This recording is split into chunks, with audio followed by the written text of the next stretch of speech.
నువ్వు నాతో పాటు వచ్చేయచ్చు కదా ఉషా. నిన్ను పువ్వుల్లో పెట్టుకొని చూసుకుంటానా.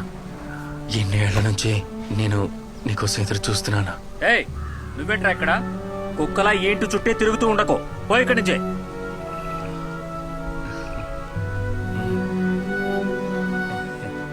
ఉషా, ఇలాంటి వాళ్ళని అస్సలు దగ్గరికి రానివ్వకు. టీ ఇస్తావా?